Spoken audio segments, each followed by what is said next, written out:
ആലഞ്ചേരി പിതാവ് എപ്പിസ്കോപ്പൽ അസംബ്ലിയിൽ നടത്തിയ തുറന്നു പറച്ചിലുകൾ പലരുടെയും ഉറക്കം കെടുത്തി കഴിഞ്ഞിരിക്കുന്നു. യൂദാസിന്റെ ചുംബനം മനസ്സിലാക്കിയ പിതാവ് യൂദാസിനെ ചേർത്ത് പിടിക്കരുതേ എന്ന് പറഞ്ഞത് പലർക്കും ദഹനക്കേട് ഉണ്ടാക്കിയതുകൊണ്ട് ആ വീഡിയോ തന്നെ പരിപൂർണമായി തമസ്കരിച്ചു.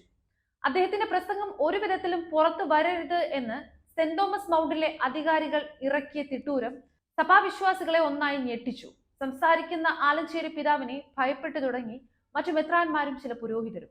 ആലഞ്ചേരി പിതാവ് വാ തുറന്നു പറയുന്നില്ലേ എന്ന് പറഞ്ഞ് നിലവിളിച്ചവർ അദ്ദേഹം ചെറുതായി പറയാൻ തുടങ്ങിയപ്പോൾ വിമ്മിട്ടപ്പെടുന്നത് കാണാം. അദ്ദേഹത്തിന്റെ മൗനത്തിന്റെ തണലിൽ അർമാദിച്ചവർ അദ്ദേഹത്തിന്റെ അർത്ഥഗർഭമായ വാക്കുകളെ ഭയപ്പെട്ടു തുടങ്ങി. വ്യാജരേഖ കേസിൽ തന്റെ സഹമെത്രാന്മാരുടെയും വൈദികരുടെയും കരങ്ങൾ ഉണ്ടായിരുന്നു എന്ന ഞെട്ടിക്കുന്ന രഹസ്യം താരൂബിയയിലൂടെയും ഒക്കെ പുറത്തേക്ക് വരുമ്പോൾ ആ വിവരം സിനഡ് മെത്രാന്മാരുടെ അടുത്ത് പങ്കുവച്ച ആലഞ്ചേരി പിതാവിനോട് ക്ഷമിച്ചു കളഞ്ഞാൽ മതി, മറ്റു നടപടികൾ സ്വീകരിക്കേണ്ട എന്ന് ഉപദേശിച്ച സിനഡ് യൂദാസിനെ ഒപ്പം പിടിക്കുകയാണ് ചെയ്തത്. യൂദാസിനെ ആശ്ലേഷിക്കുന്ന സഭാതലവന്റെയും മെത്രാന്മാരുടെയും ചെയ്തികൾ ഒരു വൃദ്ധപിതാവിന്റെ ഹൃദയവേദനയുടെ കനൽക്കാറ്റിൽ വെന്തിരി. തന്റെ ഫോൺ സന്ദേശങ്ങൾ 13 ഇടങ്ങളിലായി ടാപ്പ് ചെയ്യപ്പെട്ടിരുന്നു എന്നറിഞ്ഞ പിതാവ് ഒപ്പം നിന്ന് കുതികാൽ വെട്ടിയ പുരയിടത്തിലെ മേൽനോട്ടക്കാരെ കണ്ട് കരഞ്ഞുപോയി.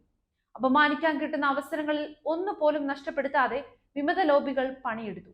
വൈദികർ തരം കിട്ടുന്ന വേദികളിൽ അദ്ദേഹത്തെ അപമാനിച്ചു. പാലക്കാട് ഒരു ഫൊറോന വികാരി മുൻ സഭാതലവൻ കുർബാനയിൽ സുറിയാനി ഗീതങ്ങൾ ആലപിക്കരുത് എന്ന് ഫത്വ പുറപ്പെടുവിച്ചതായി അറിഞ്ഞു. ആരും കാണാതെ ഇറങ്ങിപ്പോയ വിമതർ ആലഞ്ചേരി പിതാവിന്റെ ചടങ്ങ് ബഹിഷ്കരിച്ചു എന്ന് ആലഞ്ചേരി പിതാവിന്റെ പ്രസംഗം പിടിച്ചുവെച്ച മീഡിയ കമ്മീഷൻ മാധ്യമക്കുറിപ്പിറക്കിയത് ഏറ്റവും വലിയ വിരോധാഭാസമാണ്.